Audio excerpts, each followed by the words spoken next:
Ken, Adriano just emailed us saying that he is unable to be with us in real time, but were you able to download his? Oh, yeah.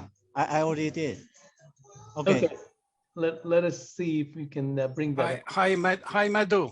However, I'm here, I'm following. Okay. But I feel really bad, and I don't feel myself to present live. But okay. This was a rehearsal I made this morning, therefore it is fresh. Okay. Okay. Thank you, Adriano. Hope you're feeling better. But we'll watch your presentation. Thanks for this opportunity to be here. Thank you very much. Thank you. Good morning, everyone. This is Adriano Autino, and this is my presentation to the AIAA conference named Space Philosophy Gathering 2021. And my title is Expanding Civilization Behind Earth's Limit and Evolutionary Process. Well, let me share my screen now.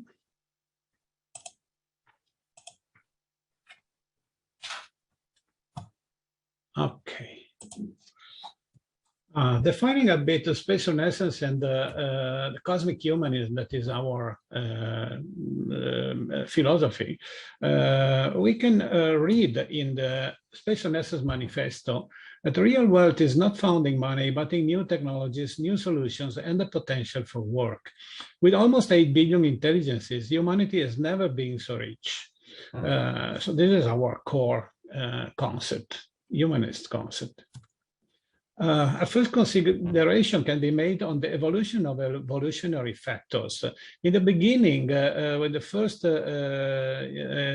humans, Neanderthal, and the first Homo sapiens, the evolutionary factor was physical strength. But while our species evolved as a cultural species, the evolutionary factor, main evolutionary factor, is now intelligence.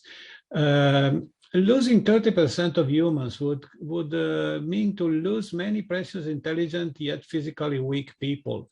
We need to conserve our whole human patrimony, the intellectual and social platform necessary to step to the stars. So we want to talk about the value of human patrimony. An helpful Malthusian concept that should never be pronounced again, overpopulation. However, demographic growth is considered a big problem, and nobody does to discuss demographic growth. There is some kind of taboo on it. We not only refute the concept of overpopulation, the global multi-crisis is due to our growth in a philosophical closet system, not to the growth in itself. We dare to constitute the true positive rationale of human growth. We are going now to enumerate a good number of humanist concepts to demonstrate that it's very much better to have many growing, brave, and young people than a few discouraged old people. First of all, a growing human patrimony means a growing nursery of good ideas. Then we have a growing markets that for poor countries means a possibility of industrialization, wealth, democracy, and freedom. A growing business and jobs for young and less young people.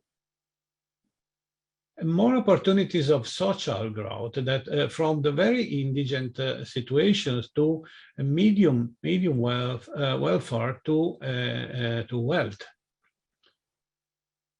A growing cultural diversity with the creation of many new communities,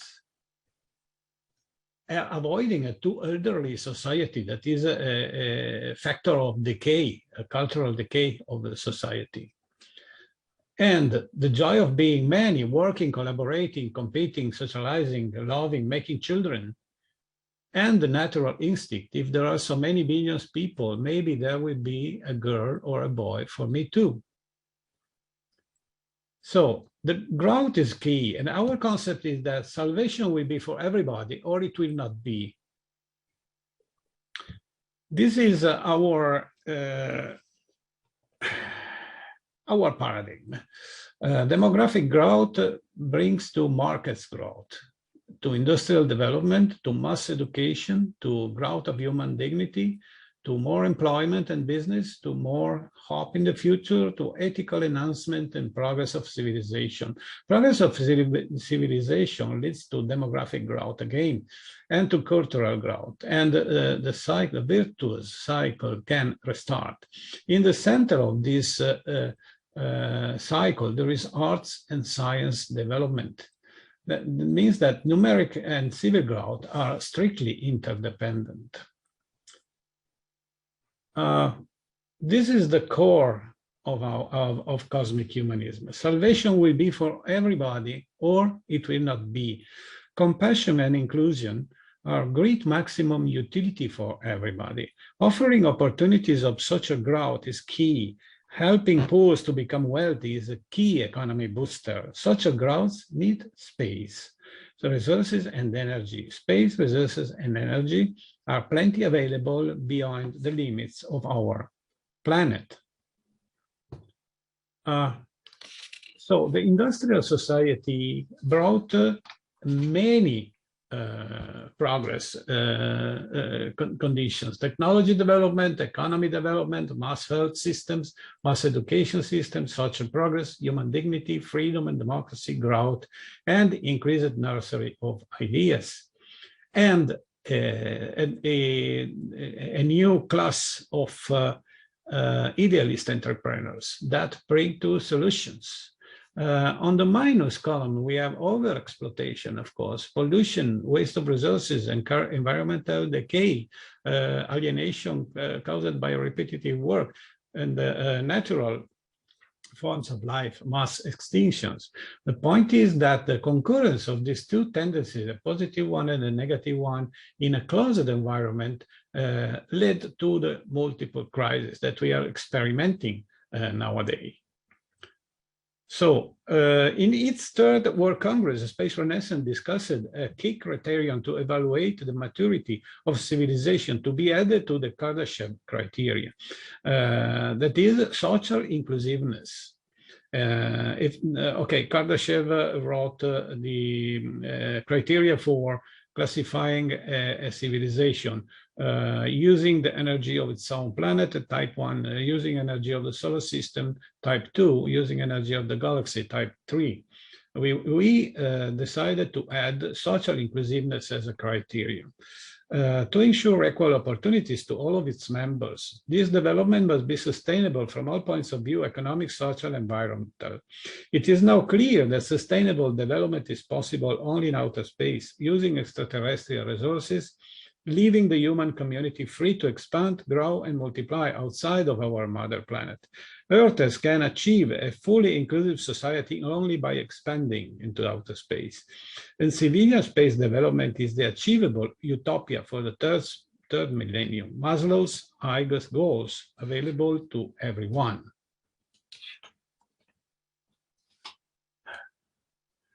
So, unfortunately, the current vision of the world is pre-Copernican.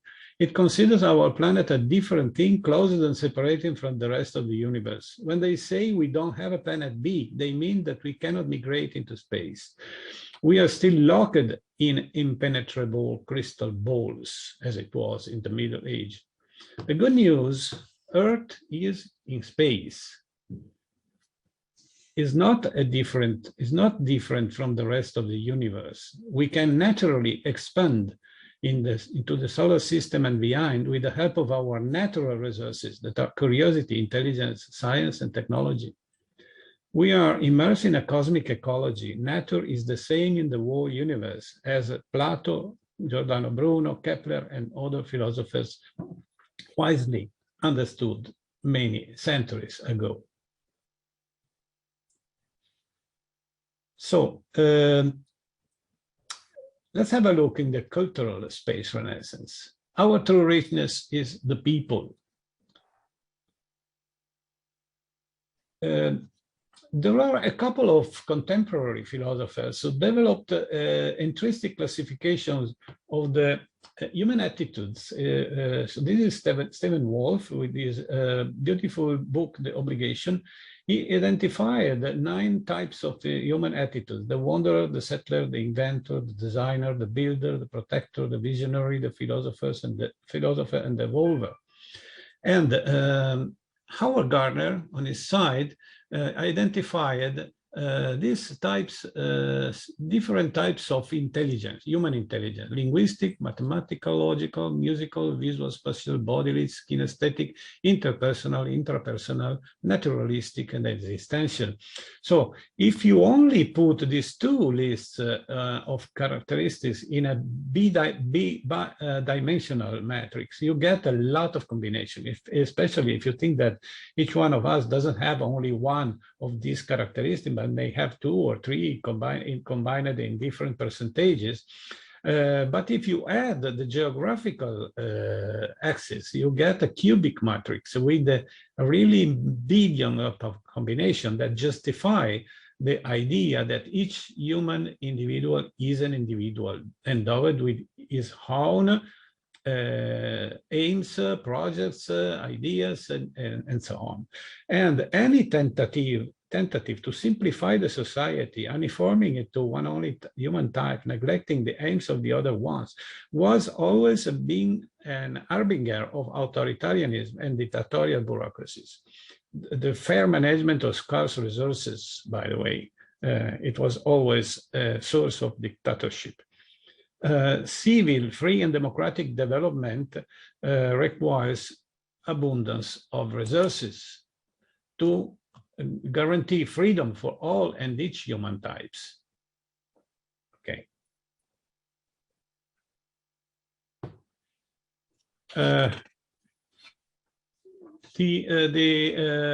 This is a slightly evolved a pyramid of hierarchical needs defined by Abraham Maslow in 1943.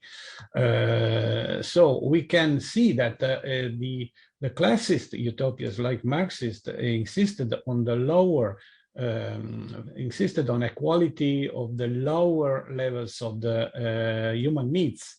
Biological, physiological, safety, and love and belongingness. But if we want to draw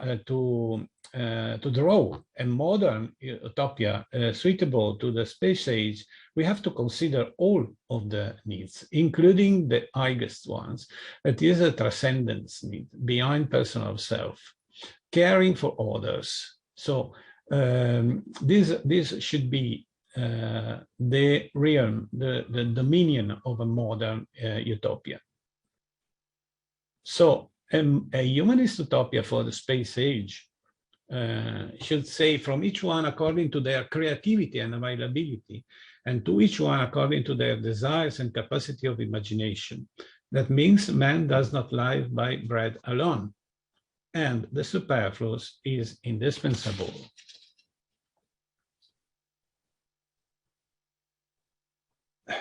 The first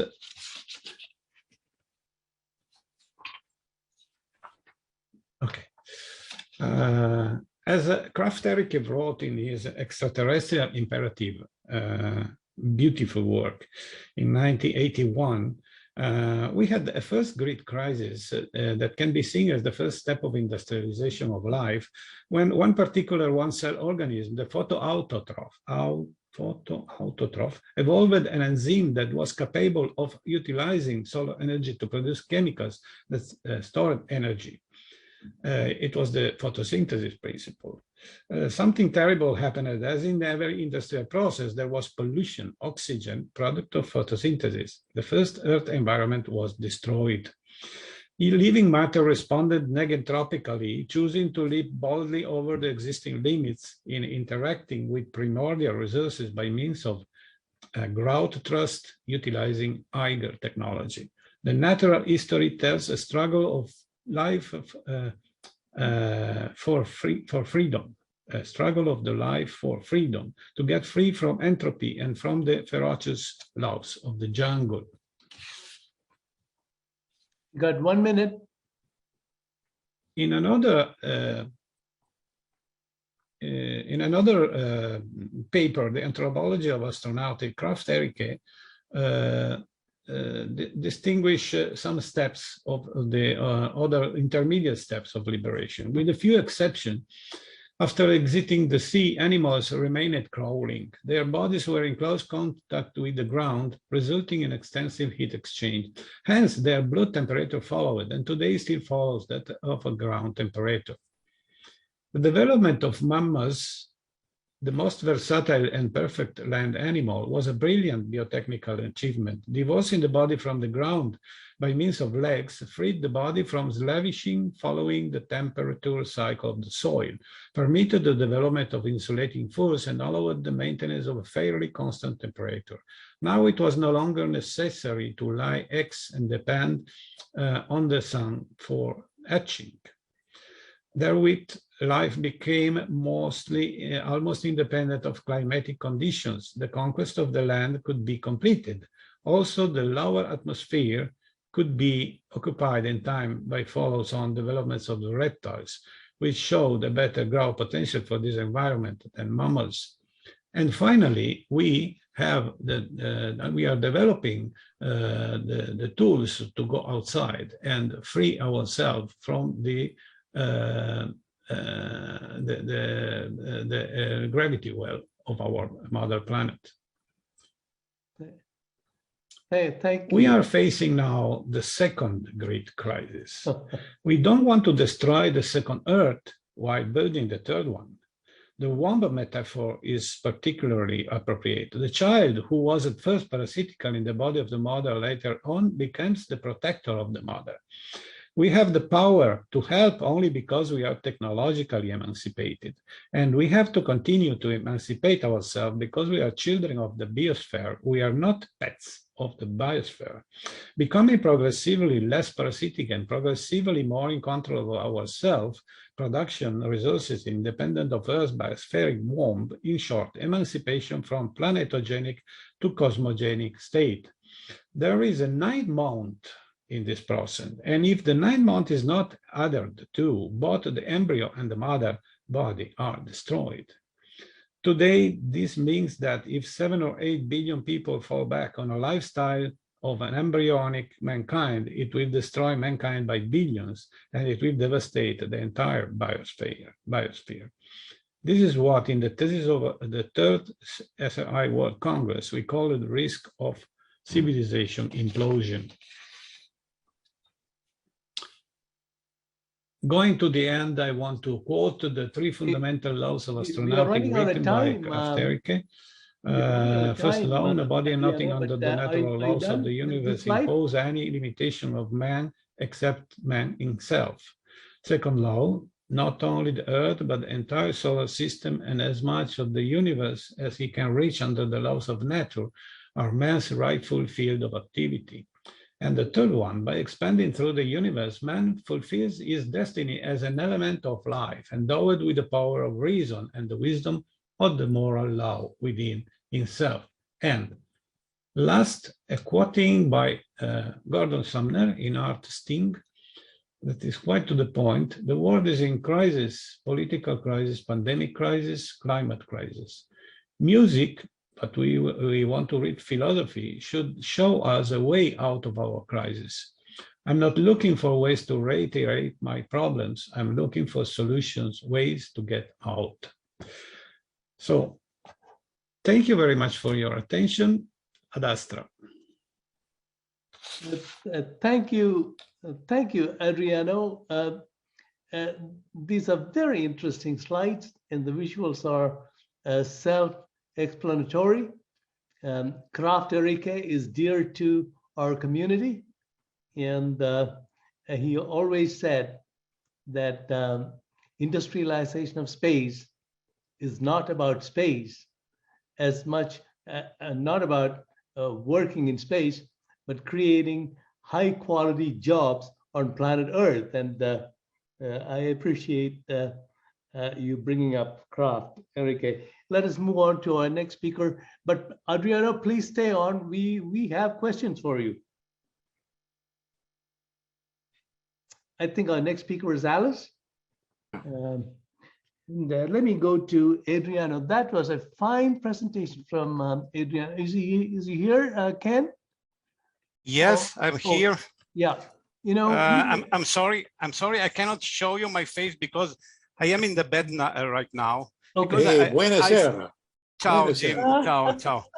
I'm sorry that I felt very well just in the half an hour where I should present and so on. But however, now I feel better. But it's better not to show you. My okay. Thank you for your excellent slide set. Please send that slide set to Ken as opposed to just the video recording, Adriana, because we also attach a slide set to our proceedings so that people can go over these slides. I'm so glad you mentioned in historical detail some of the precedents in this arena of looking at why we do the things we do. And you also mentioned the chasm between the rich and the poor. And again, Adriano, you come from a very old culture yourself. You know, China, India, Russia, all of those old cultures have deep insights into how humanity operates. And Fio too is nodding there because all of you know that, you know, science, scientific technology, and the space activity and physical space activity are just icing on the cake of what humanity is all about. Now, I was reminded of a saying that, you know, we are all going to be in it globally, or we are all going to perish. And you're absolutely right. During the American Revolution, somebody said that. We wrote up that Constitution, and we had guns to our head from different nations saying, you know, this is impossible. You just got a bunch of ideas. The rest of the countries live on history, you know, of thousands of years, and you got a bunch of ideas, and the pressure was on the founders. And I don't know who said this. Maybe Gordon knows. If we don't hang together, we will surely hang separately. Who said that, Gordon? You don't know. I can't remember. I'll see if I can find out. That was Ben Franklin, I think. That's right. I think it was Ben too. But anyhow, it is true. It is true. I mean, these are issues where everybody is asked to contribute and to be together as a species. Because I have a slide, I think I'll try to show it to you. Mother Nature, I don't want to use the term sentient, but she has seen through billions of years of evolution. And she has just kicked species out if she didn't find them accommodating to natural values that Fio mentions. So it's only clear that you either follow the rules or you're going to break your head on the wall yourself. And that came across very clearly through Fio. And thank you, Adriano. And to Alice, yes, indeed, the orbital debris problem is very, very serious. And usually, Alice, in our species, and particularly in our culture in the United States, we always react. We never act. And that is kind of sad because right now, somebody in the policy department that Mike probably knows is saying, wait, let us see what the others are going to do so that we can beat them. I don't know how long we can do that kind of thing, but it came across very well, Alice. And I did not know about that Australian satellite that was launched in 1970. Thank you for that information. It's always good to have professors of anthropology, of archaeology, remind us where we've been in the past. Mm-hmm. And to Sameer, you stun us with your graphics. And I can tell that you're following the literature quite seriously. But again, listen to John a bit. Don't take it too seriously, because people like some of you, I think you know that our friend Pascal Lee did propose the idea of finding resources at Felolius crater in the northern region of the moon. And I received a couple of emails from scientists saying that, oh no, it is an entirely different matter. But that's how science proceeds, with debates and discussions. If I can, Madhu, if I can just add a few considerations to what you just said. You mentioned the American Revolution. That's very important to me. Robert Pirsig, that is one of my philosophical maestro, wrote that the contribute of America to the world is freedom, the concept of freedom, and it comes from the Native Americans. It comes from the yes. Robert Pirsig was an anthropologist, and he studied. Okay, I don't want to make now a lecture on Robert Pirsig, but it would be worth. It would be worth to do it. And he said that the contribute of America to the world, to humanity, is the concept of freedom, the indomite sense of freedom of the Native Americans that transmitted to the people that went to colonize, sadly to colonize in a bad way, the North America. And that it resonates very much with the history of life on this planet. That is life is an history of a struggle against entropy, against the ferocious law of nature. So it is like if nature itself put a seed, an evolutionary seed, in the matter, in the inorganic matter before the organic matter. That is something that it works against the law of nature. It works for evolution. So this evolutionary impulse is fascinating me from since a long time. And what I'm trying to do is to finally try to focus on humans, because there is very much to study about humanity, at least the same amount of thing that we have to study in nature. And while we go ahead studying nature, we shouldn't forget to study humanity, its huge variety of types. I am fascinated by Howard Gardner and Stephen Wolf and the combination of their classification of types, attitudes, and types of intelligences, and that give me the measure of how much we are really different, and each one of us is precious. Each human life is very, very much precious and worth to be conserved and continued with descendants and the prolification and so on. So I think it's time that somebody start defending the concept of growth, of numerical growth, also demographic growth. I think so. This is the sense of my work on humanism. Is this one on philosophical humanism? And I enjoy your slides very much, and in particular, like the metaverse slide where you had avatars walking among us, and I had an exclamation mark which said "no virus," and that, I thought that's how right now we are interacting that way, physically without exchanging germs. But I also want you to look at the work of Rachel Armstrong. Do you know her? Well, it's not, the name is not new to me, but at this moment I cannot say. Well, I thought you would know her because she proposed a concept to keep Venezia above the water by building underwater biological structures. And you may want to connect with her. I think I just exchanged some notes with her. I will send you an email. Thank you. Relax and enjoy the rest, Adriano. Thank you very much. Thanks for inviting me, and it was a wonderful conference, even if I followed so-and-so, not completely, but however, it was very, very interesting. I'm Thank also you. curious about Fiorella Terenzi. I think she's from Italy, and I will try to contact her to know more about her study.